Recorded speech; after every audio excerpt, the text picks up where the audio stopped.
Some have called the commodity slump a liquidation. What do you think? What's behind the broad drop in commodity prices around the world? Oh, this is not a liquidation by any means. This is a correction. This is a technical pullback for a variety of reasons. It gives a lot of people who missed the first leg of the rise, it gives them another chance to get back in. This is really just blowing the froth off the beer.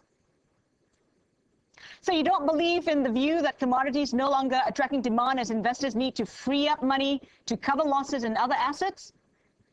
Oh, people do need to liquidate. People are getting their margin calls. A lot of people are liquidating because we're coming towards the end of March, and that's their first quarter. They've had a great first quarter of 2008 with incredible rises in January and February, and so they want to book some of that gain. They want to be able to show it, to their bosses, to their investors, their stockholders, by the end of the quarter. But there are a variety of financial monetary reasons. People were expecting a larger Fed cut in terms of basis points. That didn't happen. In the back of people's minds, they're asking, is the Fed really going to start to get serious about defending the dollar? If it is, I mean, this is the blowback from some of the rapid rise that we've seen. Really, the prices for oil, for gold, silver, other commodities, they went up too far too fast in the first quarter of this year. It was time for a pullback, and we're getting that pullback. One technical reason is that in South Africa, for example, Eskom finally has some of the power back on to the mines. They're getting 95 and 100% of their power. So you're seeing the price of platinum, for example, pull back as well. This is a very broad pullback. It's not confined to one or two commodities. It is a broad pullback. So there are a variety of reasons, but we're going to still go higher. The super cycle in commodities is alive and well. It is a long-term, decades-long phenomenon, and we are just in the opening phases of that super cycle. Now, if you take a look at the super cycle, where do you see gold heading then? Well, I see in the near term, I see gold drifting back down into the low 900s. I could see gold in the 800s again, the high 800s, and gold mining shares as well would pull back with that.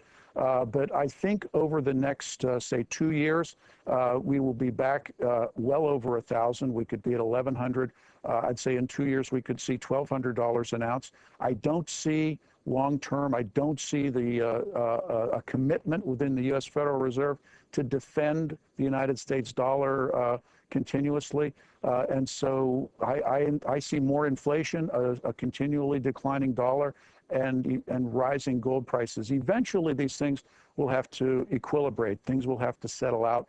The next president is going to have to understand two things very well, and that's going to be, economics in a classical sense. He's got to be careful that he doesn't adopt too much of the neoclassical modern stuff that has, led us to where we are. He's going to have to understand some classical economics. He's going to have to understand energy, because the other, 800-pound gorilla in this whole matter is oil, the price of oil, the declining production rates for oil around the world, the generally increasing demand. We have a real squeeze on oil over the long term.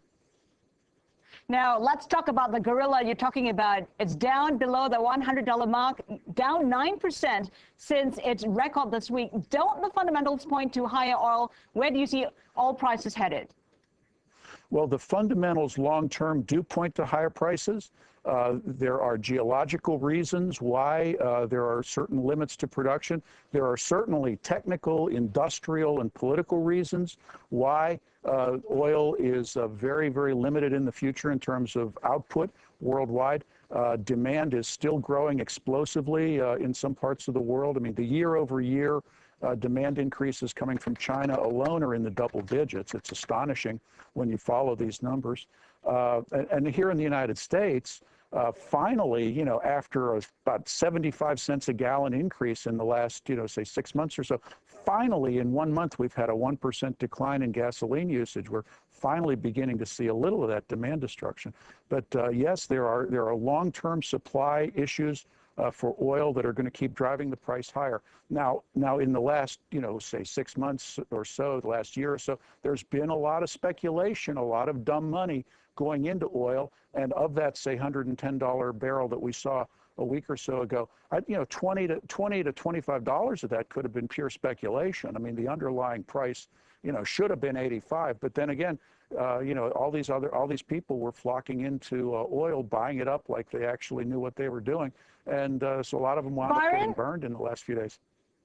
Yes, ma'am. Let me jump in here. What's the impact of the Fed's rate cut this week? Is the lower interest rate helping to push oil prices lower? It is causing certain people to have to liquidate. There is a lot of liquidation going on within the investment banking community, within the hedge fund community. The seizure that we saw in the credit markets here in the United States, it's kind of like, you know, you have a blockage in your heart. It's only a little bitty blockage, and it's only in your heart, but it affects your whole body, and it'll put you down. And so when the hedge funds have to start playing with their own money and they can't use the borrowed money, you see these large consequences.